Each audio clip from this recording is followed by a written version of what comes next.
Hello friends, I am Priyanka और मैं CTET का सीडीपी का पहला लेक्चर जो ग्रोथ एंड डेवलपमेंट से रिलेटेड है वो मैं आज आपको पोस्ट करने जा रही हूँ। ये सीडीपी का मेरा फर्स्ट लेक्चर है और जो सब तक सीटेट के एग्ज़ाम होते हैं तो सीटेट के एग्ज़ाम तक मैं ये प्रयास करूँगी कि सीडीपी के और जितने बाकी अदर पोर्शन हैं उसके मैं वीडियो जल्द से जल्द आपको ट्राई देने का प्रयास करूँगी। ठीक, ये ग्रोथ एंड डेवलपमेंट जो हम लोग का फर्स्ट टॉपिक है, आज हम लोग इसके विषय में विस्तार से अध्ययन करने वाले हैं, जितना सीटेट के एग्ज़ाम पॉइंट ऑफ व्यू से बहुत ही इम्पोर्टेंट है। ठीक, जो ग्रोथ एंड डेवलपमेंट है, विकास है, डेवलपमेंट है, ये क्या प्रोसेस है, कैसे, ये हम लोग के सीडीपी में एक मोस्ट इम्पॉर्टेंट चैप्टर है।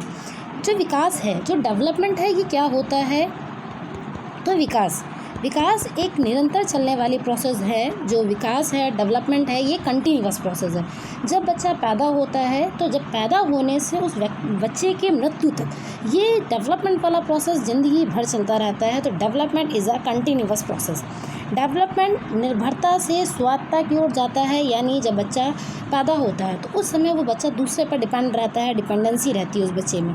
तो डिपेंडेंसी से वो बच्चा ऑटोनॉमी यानी अब पहले जब बच्चा डिपेंडेंस था, दूसरे पे निर्भर था, उस डिपेंडेंसी से वो बच्चा खुद ऑटोनोमस हो रहा है, यानी खुद बच्चा वो सीख रहा है, खुद काम करने, अपने ऊपर स्वायत्तता लेकर आ रहा है। तो बच्चा डिपेंडेंसी से स्वायत्तता की ओर जाता है, किस प्रोसेस में? डेवलपमेंट के प्रोसेस में।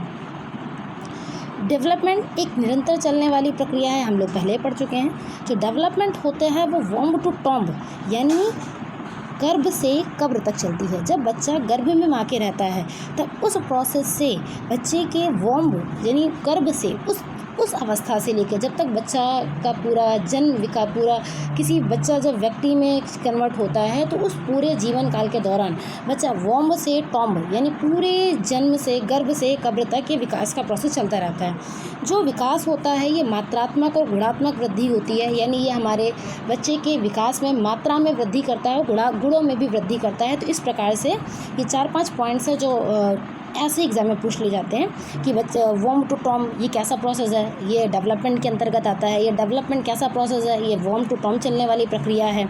ये निर्भरता से स्वायत्तता की ओर जाती है। ये एक मात्रात्मक और गुणात्मक वृद्धि करने वाला प्रोसेस है। तो ऐसा डेवलपमेंट में डायरेक्टली ऐसे क्वेश्चन पूछ लिए जाते हैं। अब हम लोग बात करना चाह रहे हैं कि जो टाइप्स ऑफ डेवलपमेंट है, जो डेवलपमेंट होते हैं वो कितने प्रकार का होता है। तो सबसे पहले हम लोग इसके जो टाइप्स ऑफ डेवलपमेंट है, डेवलपमेंट टोटली 6 टाइप्स का होता है। तो पहले हम लोग बात करेंगे कि जो डेवलपमेंट होगा वो पहला टाइप फिजिकल डेवलपमेंट होता है, यानी वो शारीरिक विकास होता है। जब बच्चे में डेवलप्ड हो रहा होता है बच्चे में, तो सबसे पहले बच्चों में फिजिकली डेवलपमेंट होता है कि उस बच्चे का शारीरिक विकास कितना हो रहा है, ये बच्चे में फिजिकली डेवलपमेंट में आता है। अब बच्चे का फिजिकली डेवलपमेंट हो गया। बच्चे की जब बच्चा बढ़ रहा है तो बच्चे का शरीर की वृद्धि हो रही है, शरीर के भार में वृद्धि आ रही है, उसके जो वज़न है उस वज़न में वृद्धि हो रही है, उसके शरीर की हड्डियों में वृद्धि हो रही है। तो ये फिजिकली डेवलपमेंट के अंतर्गत आता है। फिजिकली डेवलपमेंट के बाद जो सेकेंड टॉपिक है, पॉइंट है, वो हमारा है कॉग्निटिव डेवलपमेंट। कॉग्निटिव डेवलपमेंट के अंदर कॉग्निटिव डेवलपमेंट को हम लोग संज्ञानात्मक विकास कहेंगे, संज्ञान का विकास कहेंगे, इंटेलेक्चुअल डेवलपमेंट कहेंगे, बौद्धिक विकास कहते हैं। तो ये संज्ञानात्मक विकास के अंतर्गत आता है। इसका जो नेक्स्ट पॉइंट है वो संज्ञानात्मक विकास के अंतर्गत ही एक लैंग्वेज डेवलपमेंट आता है। जब बच्चे का बौद्धिक विकास हो रहा है तो उस समय ही बच्चों में लैंग्वेज डेवलपमेंट स्टार्ट हो जाता है कि बच्चे में लैंग्वेज भाषा का विकास स्टार्ट हो जाता है। लैंग्वेज डेवलपमेंट के बाद बच्चों में सोशल डेवलपमेंट होता है, सामाजिक विकास होता है, समाज से वो बच्चा कितना सीख रहा है। सामाजिक विकास के बाद बच्चों में इमोशनल डेवलपमेंट होता है, यानी संवेगों का विकास। भाई जैसे सामाजिक विकास हो रहा है बच्चे में, जिस प्रकार से उसका बच्चे का समाज है, जिस प्रकार से उसका एनवायरनमेंट है, उसी प्रकार से बच्चे में इमोशनल डेवलपमेंट हो रहा है। मतलब सामाजिक विकास से रिलेट करता है बच्चे का इमोशनल डेवलपमेंट। अगर बच्चे का जो चारों तरफ का माहौल है, जो समाज है, अगर वो समाज झगड़ालू प्रवृत्ति का है तो बच्चे में जो इमोशंस होंगे वो सब झगड़ालू प्रवृत्ति है। गुस्सा बहुत जल्दी आएगा, वो बच्चा अपने इमोशंस पे कंट्रोल नहीं कर पाता। अगर बच्चे का जो समाज है अगर वो शांत स्वभाव वाला है तो बच्चा वैसे ही डेवलप। फिर हम लोग इससे बात करते हैं कि मोरल डेवलपमेंट। जैसा ही बच्चों का सामाजिक विकास होता है, यानी जिससे सोशल होता है, वैसे समाज के हिसाब से उसमें मोरल डेवलपमेंट हो जाता है। यानी अगर बच्चे का समाज में, अगर जिस समाज में रह रहा है वो समाज चोरी करने वाला है, यानी चोरों से भरा है, तो बच्चों में चोरी वाला जो नैतिकता होती है वो अवश्य ही जाएगी। तो इस प्रकार से ये भी डेवलपमेंट सामाजिक डेवलपमेंट के अंतर्गत ही आता है। तो इस प्रकार से हम लोगों ने देखा कि जो डेवलपमेंट होगा वो टोटली 6 प्रकार का होगा। पहला फिजिकल डेवलपमेंट यानी शारीरिक विकास, जिसमें बच्चों के शरीर का विकास हो रहा है। दूसरा कॉग्निटिव डेवलपमेंट यानी संज्ञानात्मक विकास। तीसरा लैंग्वेज डेवलपमेंट यानी भाषा का विकास।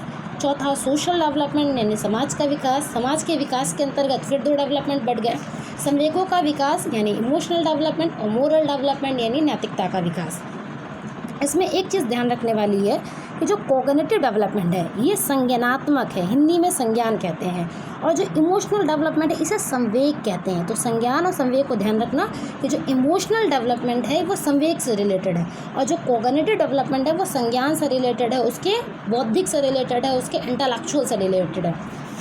ठीक, ये पॉइंट्स तो हम लोग का हो गया। इसके बाद जो डेवलपमेंट है, डेवलपमेंट में एक मोस्ट इम्पॉर्टेंट उसके अंदर पॉइंट्स आते हैं, वो होता है ग्रोथ।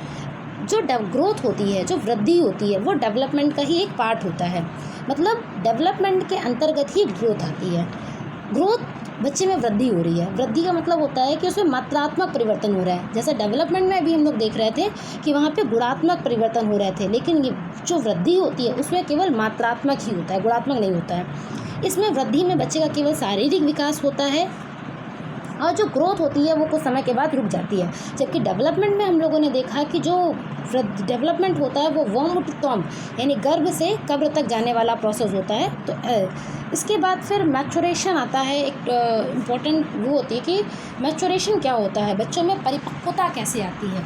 तो जब ग्रोथ हो गया, बच्चों में विकास चल ही रहा है, विकास के अंतर्गत उसमें ग्रोथ हुई, ग्रोथ के बाद उसमें मैच्योरिटी आने लगती है, परिपक्वता आने लगती है। उस परिपक्वता के अंतर्गत बच्चे में फिजिकली डेवलपमेंट हो रहा है, इंटेलेक्चुअल डेवलपमेंट भी हो रहा है, इमोशनल डेवलपमेंट। जब बच्चे में इन सभी चीज़ों में मैच्योरिटी आ जाती है तो इसको माना जाता है कि बच्चा सही तरह से डेवलप्ड हो रहा है। तो परिपक्वता जो है वो डेवलपमेंट का भी एक हिस्सा है। तो अगर हम लोग टोटली अगर ऐसा देखना चाहें तो देखते हैं कि जो डेवलपमेंट होता है, इस डेवलपमेंट एक होल प्रोसेस है, और इस डेवलपमेंट के अंतर्गत ग्रोथ भी आ रही है और जो मैच्योरिटी है, परिपक्वता है, वो भी आ रही है। डेवलपमेंट एक बड़ा प्रोसेस हो गया, डेवलपमेंट के अंदर ग्रोथ भी आई और मैच्योरिटी भी आई। ठीक, और एक बात यह है कि जो परिपक्वता होती है, जो मैच्योरिटी होती है, ये व्यक्ति की आनुवांशिकता से रिलेटेड होती है। कि कोई बच्चा जो होता है वो बहुत जल्दी मैच्योर हो जाता है, कोई बच्चा देर में मैच्योर होता है, किसी बच्चे को पढ़ना बहुत जल्दी सीख जाता है, कोई बच्चा पढ़ना बहुत देर से सीखता है। तो जो परिपक्वता होती है वो उसकी जन्मजात होती है, हेरिडिटल होती है, आनुवांशिक होती है।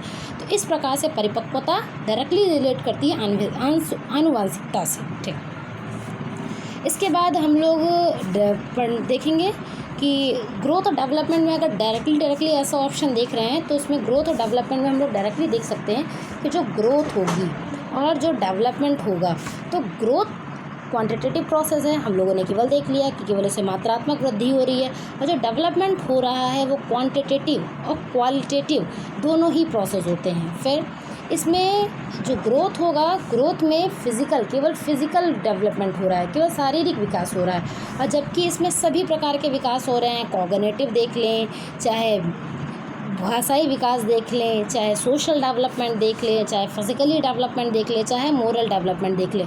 तो इस प्रकार से डेवलपमेंट में सभी विकास हो रहे होते हैं, जबकि ग्रोथ में केवल फिजिकल डेवलपमेंट ही हो रहा होता है बच्चे में। जो ग्रोथ होती है, तो ग्रोथ जो होती है एक समय के बाद वो रुक जाएगी, लेकिन जो डेवलपमेंट वाला प्रोसेस है वो पूरी होल लाइफ चलने वाली प्रोसेस है। ग्रोथ को केवल हम मेज़र कर सकते हैं, केवल हम लोग नाप सकते हैं, लेकिन डेवलपमेंट को हम लोग असेस्ट कर सकते हैं, महसूस कर सकते हैं कि उसमें कितना डेवलपमेंट हुआ है। तो इस प्रकार से ग्रोथ और डेवलपमेंट हम लोगों ने देख लिया पूरा। डेवलपमेंट में देखा कि ये पूरा गर्भ से बच्चा जब पैदा हो रहा है तो उससे कब्र तक जा रही है प्रोसेस। अब डेवलपमेंट के बाद अब हम लोग का जो नया पॉइंट आ रहा है वो है विकास और अधिगम। विकास क्या है? विकास तो हम लोग देख चुके हैं। विकास के बाद जो अधिगम होता है, ये अधिगम क्या है, इस अधिगम के बारे में देखना है। तो अधिगम को हम लोग कहते हैं लर्निंग। लर्निंग क्या होता है कि ये लर्निंग एक ऐसा प्रोसेस होता है जिससे बच्चे का डेवलपमेंट तो होएगा, लेकिन डेवलपमेंट तब होता है जब हम लोग इफ़र्ट्स और प्रैक्टिस करते हैं। डेवलपमेंट होगा जब किसी व्यक्ति के द्वारा, किसी बच्चे के द्वारा प्रयास, इफ़र्ट्स किए जा रहे हैं और किसी बच्चे के द्वारा प्रैक्टिस किया। अब इसके बाद जो लर्निंग सीखा, अब लर्निंग से क्या आएगा, लर्निंग के बाद अधिगम। अधिगम जो होगा वो डायरेक्टली रिलेटेड होता है परिपक्वता से। बच्चा जितना मैच्योर होगा, जितना परिपक्व होगा, जितना उसके अंदर का मैच्योरिटी होगी, वो उतना ही जल्दी सीखेगा। यानी जितनी जल्दी उसमें मैच्योरिटी आ जाती है, जितनी जल्दी बच्चा हाथ मोड़ना सीख लेता है, तो उतनी जल्दी बच्चा लिखना भी सीख लेता है। विकास से ही परिपक्वता आती है, परिपक्वता से ही विकास होगा। ये दोनों आपस में को रिलेटेड होती है, यानी अधिगम लर्निंग से परिपक्वता, परिपक्वता से लर्निंग, परिपक्वता से विकास और विकास से परिपक्वता। ठीक, इसके बाद हम लोग देखेंगे कि जो स्टेजेस ऑफ डेवलपमेंट होता है, जो विकास के स्टेजेस होते हैं, ये कितने प्रकार के होते हैं। तो हम लोग मोटे मोटे तौर से देख सकते हैं कि जो डेवलपमेंट का जो स्टेज होता है, जो डेवलपमेंट डेवलपमेंट कितने स्टेजेस में होता है, इसके विषय में देखेंगे। तो डेवलपमेंट में सबसे पहला स्टेजेस होता है वो गर्भावस्था होता है। गर्भावस्था को प्रीनेंटल पीरियड कहते हैं। प्रीनेंटल पीरियड में गर्भावस्था होती है। ये गर्भावस्था लगभग 280 दिन की होती है, 280 डेज़ की होती है। तो गर्भावस्था 280 डेज़ की होती है। इस गर्भावस्था को हम लोग 3 सप्ताह में बांट सकते हैं, 3 भागों में बांट सकते हैं। एक आती है डिंबावस्था, दूसरी आती है पिंडावस्था और तीसरी आती है 3 माह से लेकर 9 माह तक के समय के बीच में जो कुछ भी हो रहा होता है बच्चों में, वो देखते हैं। जब डिंबावस्था आती है तो उस डिंबावस्था में 0 से 2 सप्ताह का समय लेता है। 0 से 2 सप्ताह के समय में क्या होता है, जो अंडा होता है, अंडे जो आकार होता है वो अंडे के रूप में होता है, तो डिंबावस्था में होता है। पिंडावस्था में माँ के गर्भ के अंदर बच्चे के अंग का निर्माण होने लगता है कि किस प्रकार से बच्चे का अंग बन रहा है। और इसके बाद 3 माह से जो 9 माह तक का जो समय होगा, इस 3 माह से 9 माह तक के समय में बच्चों के अंग का निर्माण होगा। उस निर्मित अंगों का निर्माण हो जाता है पूरी तरह से 3 माह से 9 माह तक के बीच में। तो इस प्रकार से गर्भावस्था आ गई। कितने दिन का टाइम पीरियड होगा, वो होगा 280 दिन, यानी 280 दिन, 3 माह 10 दिन, ऐसा लगभग टाइम होता है। फिर दूसरी अवस्था आती है हम लोगों की सासवावस्था। सासवावस्था को हम लोग इंग्लिश में बोलते हैं इन्फेंसी। इन्फेंसी बच्चों में लगभग 0 से 2 साल तक की रहती है, 0 से 2 ईयर्स रहती है। तो इन्फेंसी 0 से 2 साल तक रहती है। इस इन्फेंसी 0 से 2 साल से, इससे ये जो सासवावस्था होती है ये सेंस बेस्ड होती है, कि इसमें जो बच्चा होता है वो केवल सेंस, संवेगों से सीखता है, सेंस के रूप में सीखता है, कुछ भी कहना होता है वो सेंस से ही व्यक्त करता है। तो ये सासवावस्था सेंस बेस्ड होती है। इसके बाद बाल्यावस्था आती है। बाल्यावस्था अर्ली चाइल्डहुड होती है। तो बाल्यावस्था को, जो अर्ली चाइल्डहुड है, बाल्यावस्था है, इस बाल्यावस्था को हम लोगों ने 2 भाग में बांट दिया है। चाइल्डहुड को, इस चाइल्डहुड को 2 भागों में बांटा है। एक आती है उत्तर बाल्यावस्था और एक आती है पूर्व बाल्यावस्था। तो हम लोग देखेंगे, पहले हम लोग देखेंगे पूर्व बाल्यावस्था, और इस पूर्व बाल्यावस्था के बाद जो दूसरा आएगा वो उत्तर बाल्यावस्था आएगा। जो पूर्व बाल्यावस्था आएगी वो 2 से लेकर 6 माह तक आती है, 2 से लेकर 6 साल तक आती है। और जो उत्तर बाल्यावस्था होती है वो 6 से 12 साल तक आती है। तो अगर कोई हमसे पूछे जो चाइल्डहुड होगी वो कितने साल से कितने साल तक होती है, तो चाइल्डहुड 2 से 12 साल तक होती है, जिसमें जो पूर्व बाल्यावस्था होगी वो 2 से 6 साल तक होगी, जो उत्तर बाल्यावस्था होगी वो 6 से 12 साल तक होगी। ठीक, जो पूर्व बाल्यावस्था होती है, इस पूर्व बाल्यावस्था को टॉय एज कहते हैं। टॉय एज कि बच्चा 2 से 6 साल में होता है, वो बच्चा पूरा टॉय पर डिपेंड रहता है, टॉय एज ये कहलाती है। और जो उत्तर बाल्यावस्था होती है इसको ट्रबलसम एज कहते हैं। बच्चा इसमें बड़ा ही चिंतित रहता है, इसे तूफान की एज भी कही। जब हम लोग इसके विषय में अलग से अध्ययन करेंगे स्पेशली, तब हम इसके पढ़ेंगे। तो 2 से 6 साल तक पूर्व बाल्यावस्था और उत्तर बाल्यावस्था 6 से 12 साल तक। फिर हम लोग देखते हैं इसके बाद आती है किशोरावस्था। किशोरावस्था 12 से 19 साल तक रहती है। 12 से लेकर 19 ईयर तक किशोरावस्था रहती है, किशोरावस्था 12 से 19 साल तक रहती है। WHO ने इसका जो टाइम पीरियड माना है वो माना है कि 10 से 19 साल तक। WHO के अनुसार जो ये किशोरावस्था का टाइम पीरियड होता है 10 से 19 साल, लेकिन जो ऐसे नॉर्मली देखेंगे तो वो 12 से 19 साल आती है। तो इस प्रकार से हम लोग पूरा इसका देख रहे हैं कि किस प्रकार से हम लोगों ने इसको बांट लिया है कि स्टेजेस ऑफ चाइल्ड डेवलपमेंट कितने स्टेजेस आकर, इसको हम लोग एक बार फिर से देख लेते हैं।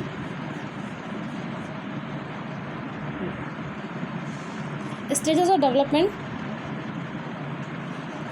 280 डेज़ में हम लोगों ने देखा कि गर्भावस्था रही, 0 से 2 ईयर, 0 से 2 साल शिशुअवस्था देखते हैं, 2 से 12 साल देखते हैं हम लोग बाल्यावस्था। इस बाल्यावस्था को हम लोगों ने 2 से भागों में बांट दिया।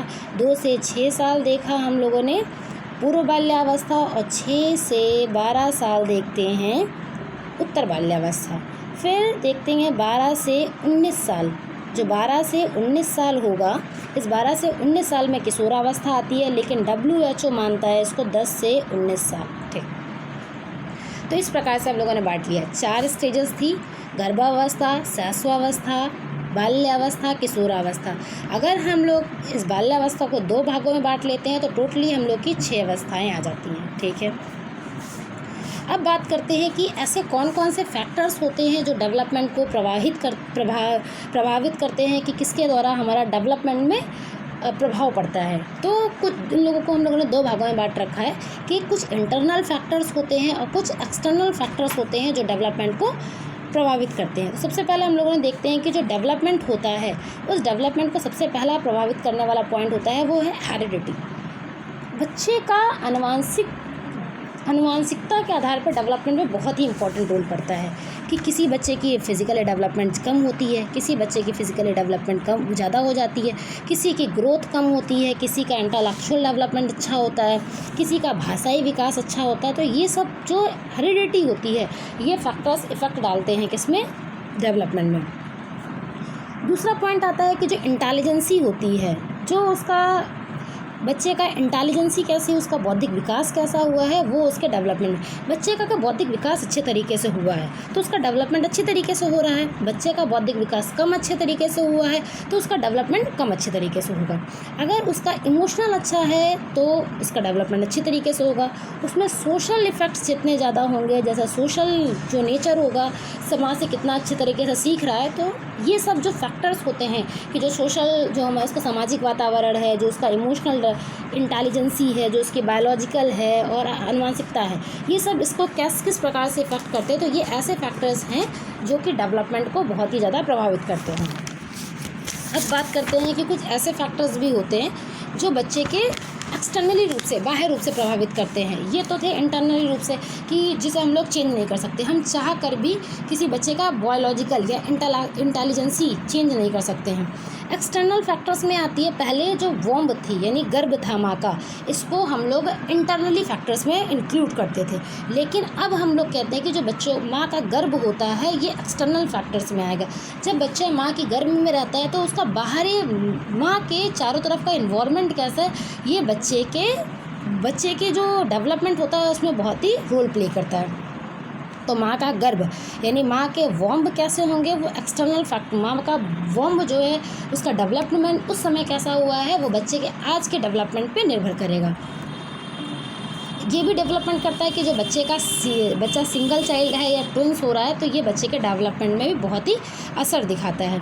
इसके बाद जो परिवार की उसकी कैसे इकोनॉमिकल प्रॉब्लम है, कैसा सोशल प्रॉब्लम है, वो किस कास्ट से बिलोंग करता है, उसका वो मतलब उसका कास्ट कैसा है, उसका रिलीजन, उसका धर्म कैसा है, उसके जो समाज है उस समाज में उसकी प्लेस कैसी है, उसको अपॉर्चुनिटीज़ कैसे मिलती हैं, तो ये सब बच्चे के डेवलपमेंट में बहुत ही इम्पॉर्टेंट रोल प्ले करती हैं। तो इस प्रकार से हम लोगों ने देखा कि किस प्रकार से कौन कौन से फैक्टर्स होते हैं, वो कौन कौन से इसमें इफ़ेक्ट डालते हैं, किस प्रकार से बच्चे के डेवलपमेंट होता है, विकास और अधिगम दोनों आपस में किस प्रकार से को रिलेट करते हैं। तो इस प्रकार से ये फर्स्ट टॉपिक था जिसमें हम लोगों ने इसके बेसिक में देखा।